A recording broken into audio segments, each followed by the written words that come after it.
Voilà, bonjour. Merci beaucoup de m'avoir invité.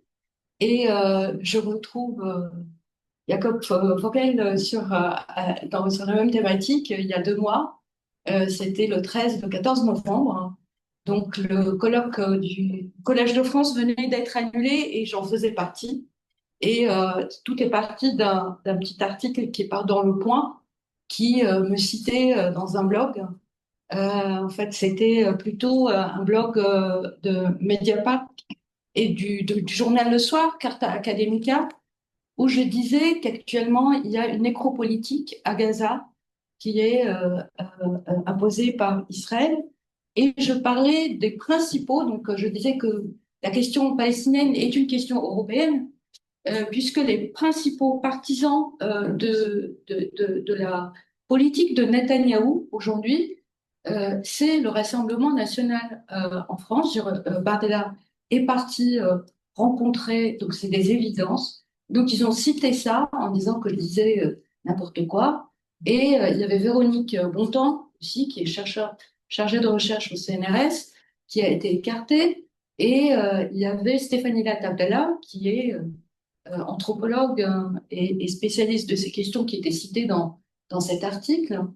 Et donc, on s'est retrouvés privés de lieu. Et je reviendrai là-dessus dans mon propos. Mon propos qui s'intitule, donc c'est l'éléphant dans la chambre, c'est Gaza. Donc, penser la liberté académique à partir de Gaza ou la neutralité impossible. Alors, dans l'ouvrage que j'ai dirigé ou j'ai co-dirigé avec Pierre-Étienne Vanham, Aude Merlin et Vanessa Franville, nous avons choisi d'aborder les menaces majeures qui pèsent sur le travail universitaire, notamment la recherche en situation de guerre et en contexte autoritaire. Donc, on a abordé la Turquie, la Chine, la Syrie à l'époque. Donc, la guerre de Gaza n'était pas encore déclenchée. En temps de guerre, les chercheurs deviennent des cibles privilégiées. Assassinats, enlèvements, exil forcé, destruction d'universités, de bibliothèques et de centres de recherche réduisent drastiquement l'espace de liberté académique. Là où, en période de paix, les intellectuels incarnent une conscience tranquille, ils se trouvent en contexte de conflit marginalisés, réduits au silence ou éliminés. L'exemple de l'Irak à la suite de l'invasion américaine de 2003 illustre de manière particulièrement saisissante cette dynamique. Le pays a connu un anéantissement massif de son système éducatif, universitaire, intellectuel, marqué par des assassinats ciblés d'universitaires, l'exode de milliers d'enseignants-chercheurs et la destruction d'une part importante du patrimoine académique. Et d'ailleurs, Jens Hansen, qui participe à votre séminaire, faisait partie de la mission qui est partie en Irak pour faire cette évaluation de la destruction. Cette situation a été qualifiée d'éducide, désignant une forme de nettoyage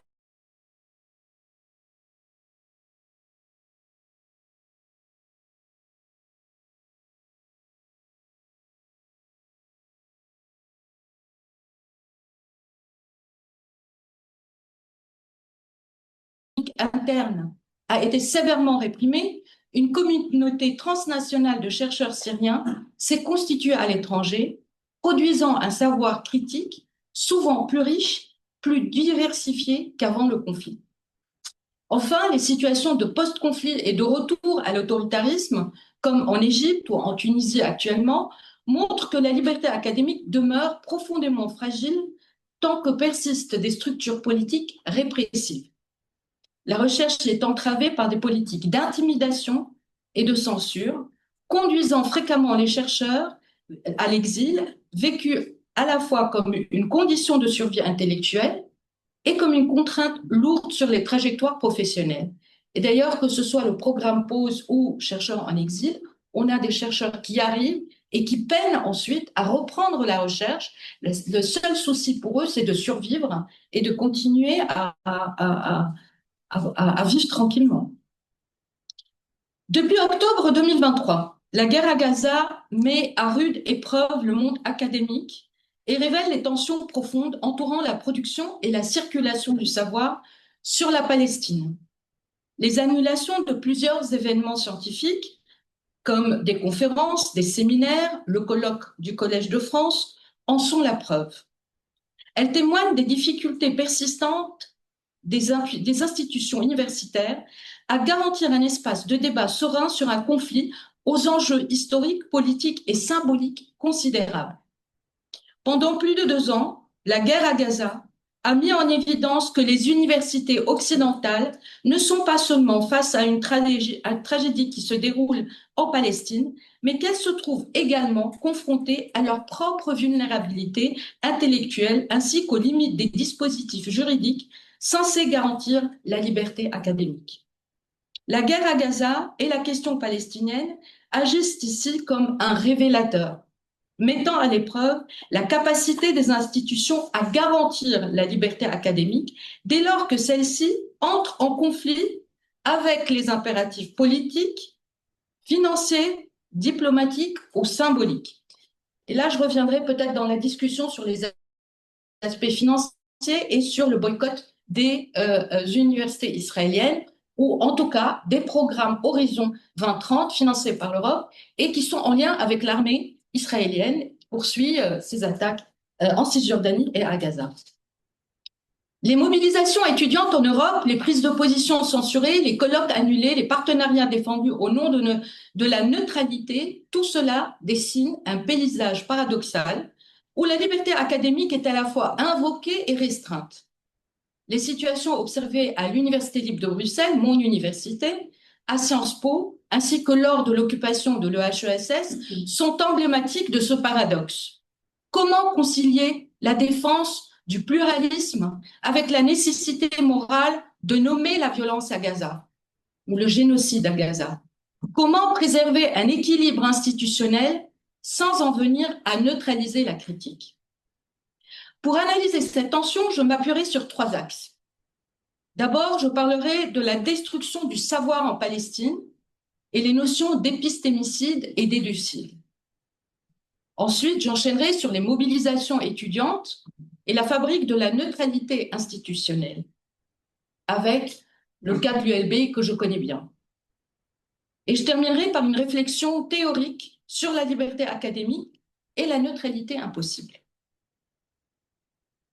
Parler aujourd'hui de la liberté académique oblige à commencer par ce constat brutal. En Palestine, l'université elle-même n'existe plus comme espace de savoir.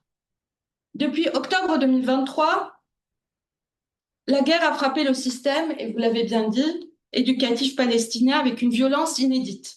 Plus de 85% des écoles de Gaza ont été détruites ou gravement endommagées. Toutes les universités ont cessé de fonctionner. Des milliers d'enseignants, d'étudiants, de personnel administratif ont été assassinés. Ce n'est plus seulement l'éducation qui est en péril, mais la possibilité même de transmettre, de penser, d'imaginer un avenir collectif. Des chercheurs palestiniens parlent désormais d'éducide ou de scolasticide pour désigner cette destruction systématique du savoir. Comme le souligne Mona Gebril, chercheuse à l'université de Cambridge, l'éducide ne renvoie pas seulement à la ruine des bâtiments scolaires, mais, et je la cite, à l'anéantissement d'une communauté intellectuelle et de la capacité d'un peuple à se raconter. De son côté, Ala Tahrir rappelle que l'éducation en Palestine a toujours été un acte de résistance. En la détruisant, c'est la souveraineté intellectuelle du peuple palestinien qui est visée. Le rapport Educide Amid Conflict, The Struggle of the Palestinian Education System, qui est paru en 2025, le souligne avec force. Il ne s'agit pas de dommages collatéraux, mais d'une stratégie de domination visant à effacer la mémoire, rompre les chaînes de transmission et rendre impossible toute reconstitution sociale et intellectuelle. Le 6 janvier dernier, un raid mené par l'armée israélienne sur le campus de l'université de Birzeit à Ramallah, alors que des étudiants s'apprêtaient à organiser un rassemblement pacifique de solidarité avec les prisonniers palestiniens, en offre une illustration saisissante. L'intervention militaire et vous pouvez trouver un reportage très bien fait dans Le Monde. Et dans Le Monde, version anglaise, mieux que, parce qu'il est beaucoup plus élaboré dans la version anglaise. L'intervention militaire, marquée par l'usage de balles réelles et faisant plusieurs blessés graves parmi les étudiants, cible un espace universitaire historiquement central dans la production intellectuelle et la mobilisation politique palestinienne, l'université de Birzeit. L'incursion militaire installe durablement un climat de peur et d'autocensure, renforcé par les arrestations et la détention administrative de nombreux étudiants et de membres du personnel. Birzeit apparaît ainsi comme un cas limite de criminalisation du débat politique en milieu universitaire, où l'université cesse d'être un lieu de savoir et d'autonomie intellectuelle pour devenir un espace de coercition. Dans ce contexte, réfléchir à la liberté académique depuis les universités européennes suppose de partir d'un profond déséquilibre structurel. Là où l'on revendique le droit à la parole, ailleurs, ce sont les lieux mêmes de la parole, écoles, universités, bibliothèques, archives, qui sont détruits ou rendus inaccessibles. L'éducide rappelle ainsi que la liberté académique n'est jamais un principe abstrait. Elle constitue un privilège fragile, tributaire de conditions matérielles, politiques et symboliques que la guerre peut anéantir en un instant. Dans un article paru dans la revue Contretemps en mai 2025, le chercheur palestinien Sbeh Sbeh parle d'une, et je le cite, rupture dans la continuité pour désigner la guerre contre Gaza.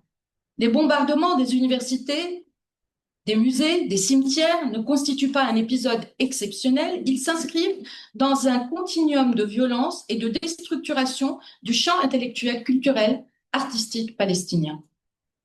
Dans le même esprit, l'anthropologue israélienne Maya Wind, dans son ouvrage Towers of Ivory and Steel, qui est paru en 2024, montre que les universités israéliennes ne sont pas extérieures à ce processus.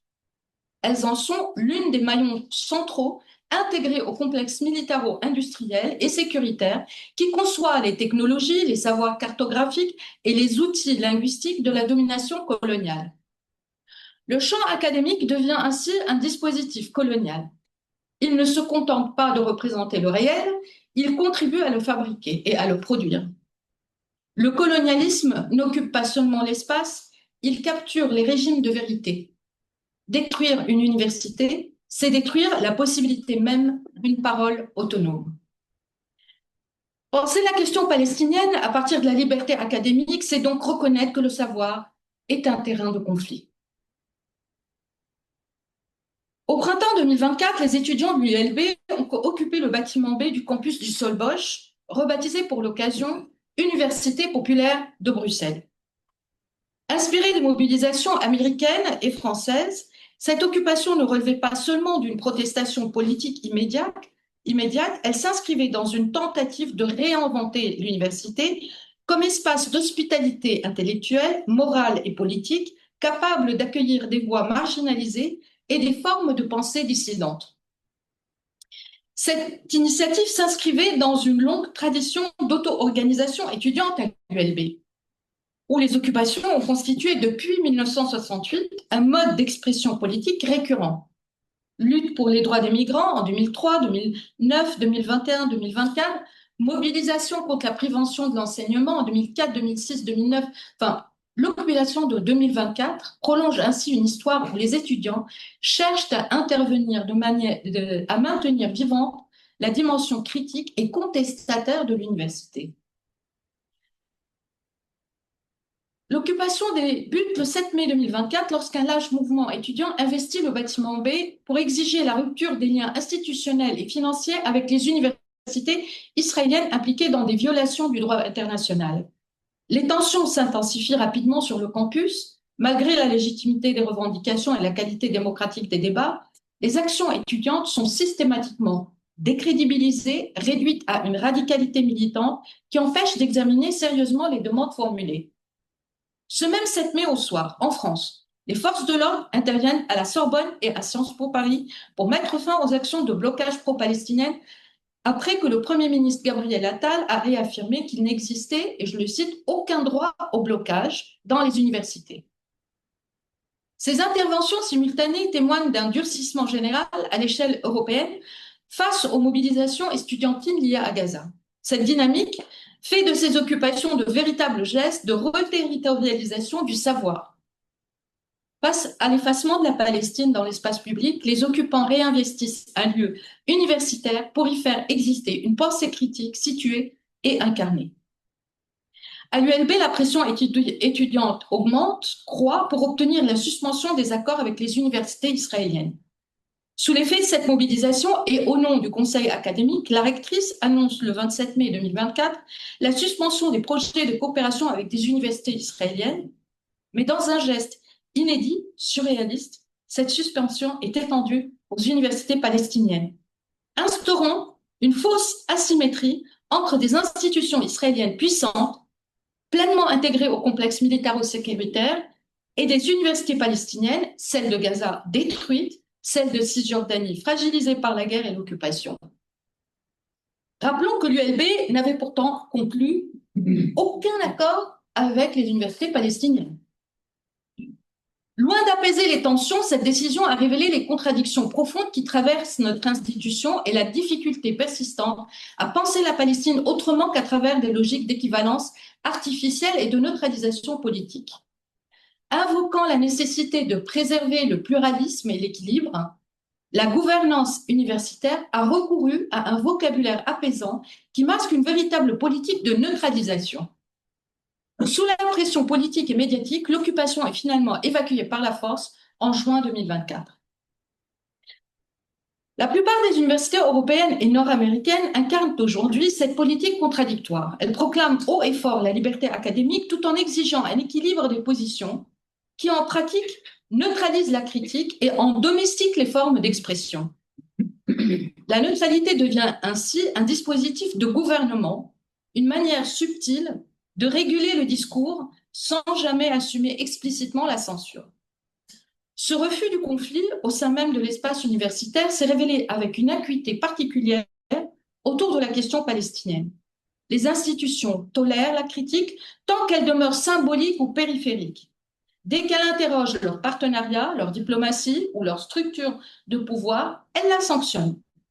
Autrement dit, la critique est acceptable tant qu'elle ne touche pas l'institution elle-même.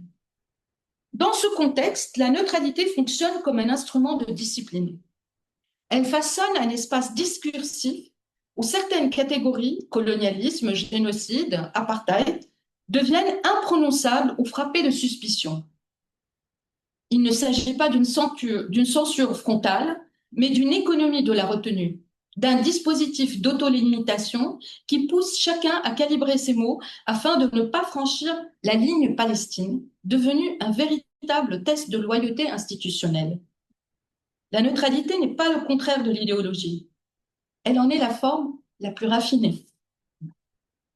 Cette neutralisation du discours à la colonialité du savoir, un ordre épistémique qui hiérarchise les voies légitimes et reconduit les rapports de domination, appliqué à la question palestinienne, se traduit par une asymétrie structurelle.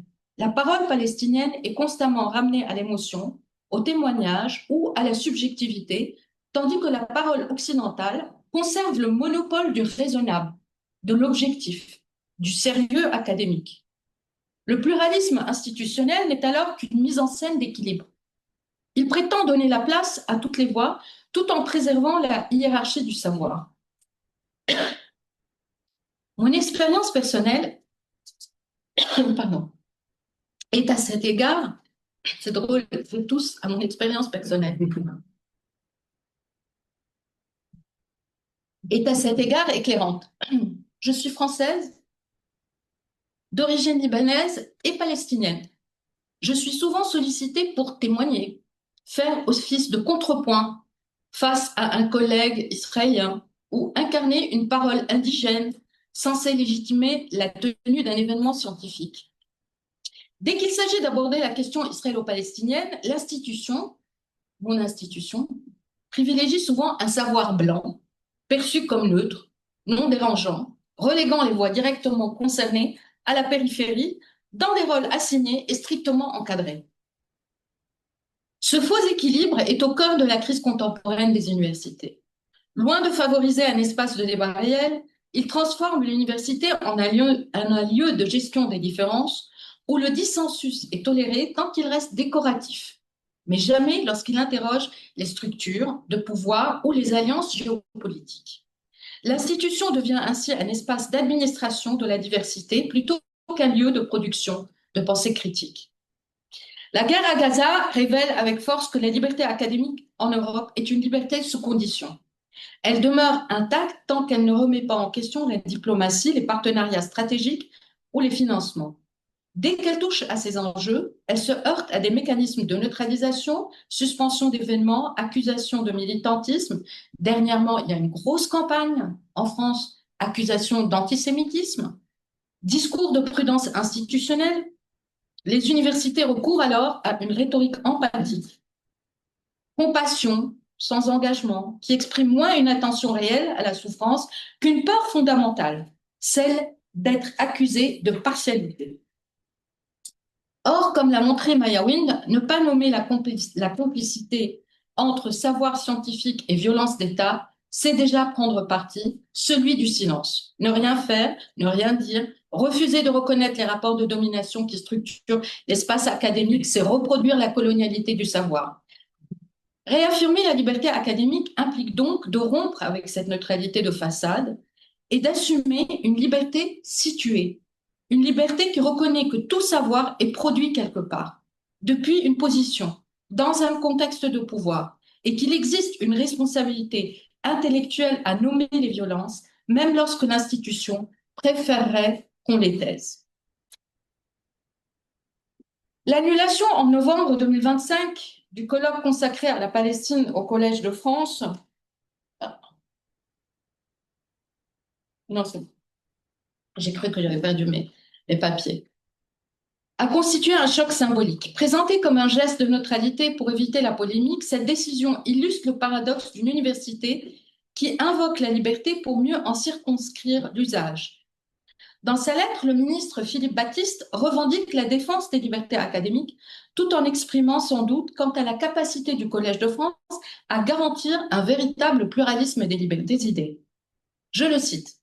Je doute que vous soyez en mesure de garantir un débat où le pluralisme des idées puisse pleinement s'exprimer. Cependant, ni les sujets qui y seront discutés, ni la liste des intervenants ne peuvent justifier une intervention du ministère visant à empêcher la tenue de cette manifestation scientifique. Une telle intervention serait contraire aux principes fondamentaux de notre État de droit. Et pourtant, il a été, donc, on a annulé, en fait, on l'a relocalisé. Et c'est une histoire qui est assez longue parce qu'il y a eu ensuite des procès. Et ce faisant, le ministre met en scène un paradoxe désormais récurrent, une institution qui invoque la liberté académique pour mieux en circonscrire l'usage, en rappelant que cette liberté ne vaut qu'à condition de s'exercer dans un cadre strictement défini par l'État, ses critères de pluralisme et ses exigences d'objectivité. Dans leur tribune qui est parue au moment de l'annulation ou de la relocalisation du colloque par le Nouvel Observateur, Éric Fassin et Caroline Boss dénoncent ce glissement rhétorique. Invoquer la neutralité n'est jamais neutre. Ils rappellent que, je les cite, un colloque scientifique n'est pas un débat médiatique. Et là, on revient liberté d'expression et liberté académique. Il n'a pas pour vocation de refléter la diversité des opinions, mais d'établir rigoureusement des faits empiriques et de confronter des élaborations théoriques. Imposer un pluralisme idéologique à la recherche reviendrait à confondre un laboratoire avec un plateau télé. Cette citation dit l'essentiel. Sous couvert de neutralité, les institutions universitaires adoptent les codes du débat médiatique. Elles confondent la controverse scientifique avec la pluralité d'opinions. Ce renversement révèle une culture de la neutralisation. La paix institutionnelle devient plus importante que la vérité. La direction du Collège de France, en cédant à la peur de la polémique, transforme la liberté savante en prudence bureaucratique. Les analyses d'Olivier Beau, je ne suis pas complètement d'accord avec lui, mais là je suis d'accord avec lui, donnent à cet épisode une profondeur structurelle. Dans l'université saisie par l'État, paru en 2021, il décrit la prise en main progressive du champ académique par le pouvoir exécutif, qui redéfinit l'autonomie universitaire selon des critères de conformité. Ce processus ne passe plus par une censure explicite, mais par une prise de contrôle diffuse fondée sur l'autocensure institutionnelle. Les établissements anticipent les réactions du pouvoir politique et se conforment d'eux-mêmes à l'ordre attendu. À la suite d'Olivier Beau, on peut parler d'une véritable mise sous tutelle morale du savoir, où l'université devient un espace de précaution plutôt qu'un lieu de pensée. En France comme en Belgique, l'université se protège en se taisant.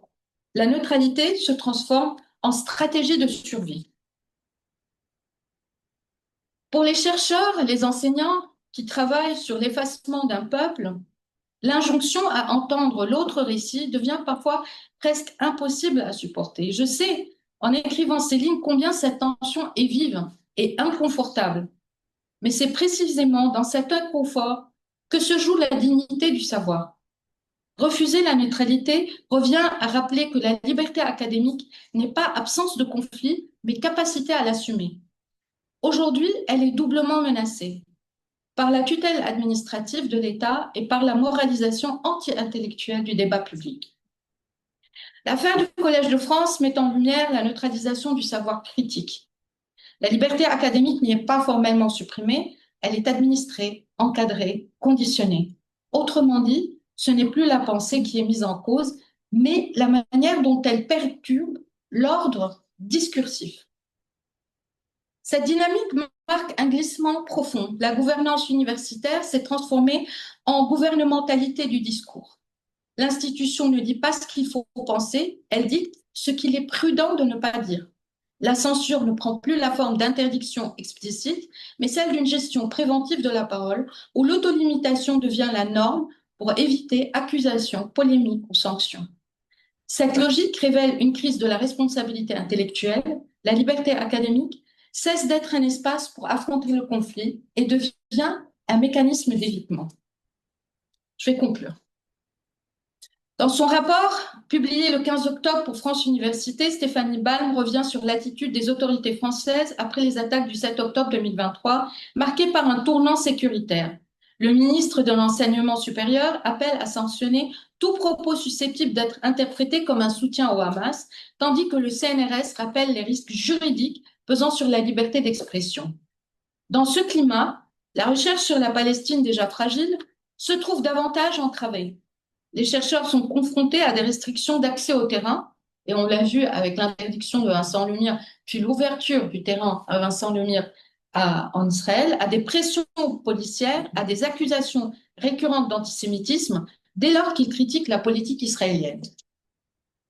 Les controverses se multiplient, conférences annulées, dont celle du collège, empêchées avant d'être localisées, sanctions disciplinaires, démissions forcées, retrait d'ouvrages sensibles, etc., etc.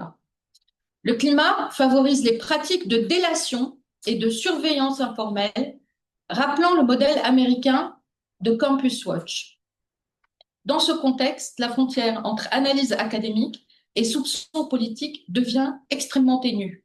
La liberté académique, déjà peu protégée juridiquement en France, apparaît d'autant plus vulnérable qu'elle se trouve prise dans un dispositif légal, loi sur l'apologie du terrorisme, loi mémorielle, bientôt la loi Yadan, et médiatique, qui tend à criminaliser certaines formes de critique.